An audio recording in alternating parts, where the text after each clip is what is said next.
MBBS first year నుండే like ఈ startups ఇవన్నీ వచ్చినాయి కదా. ఎనీ టైంలో మీకు అంటే నేను ఒక డాక్టర్ని, బయట సొసైటీ ఏమనుకో డాక్టర్ సీట్ వచ్చింది రాక చాలామంది దీనికోసం కష్టపడుతున్నారు. డాక్టర్ సీట్ వచ్చింది, వచ్చిన తర్వాత లైక్ ఎట్లుంటుంది డాక్టర్ ఇంట్లో కానీ పేరెంట్స్ కానీ సొసైటీ నీట్గా ఎంబీబీఎస్ కంప్లీట్ చేసుకొని పీజీ చేసి ప్రాక్టీస్ చేయాలని అనుకుంటారు. ఈ first year second year third ఇయర్లో మీకు వచ్చిన థాట్స్కి వేరే వాళ్ళు ఏమనుకోవచ్చు, ఇదేంది చదవకుండా డాక్టర్ ఈ ఎంబీబీఎస్ ప్రొఫెషన్ మీద కాన్సన్ట్రేట్ చేయకుండా బిజినెస్ సైడ్ స్టార్టప్స్ అంటున్నారు అని ఎవరన్నా ఏమన్నా అనుకుంటారేమో అని ఎప్పుడు అనిపించలేదా? చాలా మంది ప్రతి ఒక్కరు అనుకున్నారు. బట్ మన కెపాసిటీ ఏంటో మనకు తెలుసు.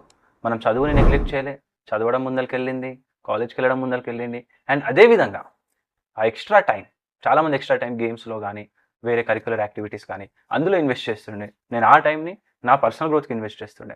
Reading books, reaching new people, trying new different things that give me more confidence. So A work అయినా మనం ఇప్పుడు డాక్టర్ చేసా 24/7 చదువుకోవడమే, 24/7 అదే సెగ్మెంట్లో ఉన్నాం. దానికి ఒక స్పెసిఫిక్ టైం లిమిట్ ఉంటుంది. మిగతా టైం లిమిట్ నువ్వు దేనిపైన యూజ్ చేస్తున్నావు, నువ్వు ఏ విధంగా ముందరికి వెళ్ళాలనుకుంటున్నావు అనేది చాలా ఇంపార్టెంట్. ఈ రోజుల్లో చాలామంది అది మిస్ అవుతా ఉన్నారు.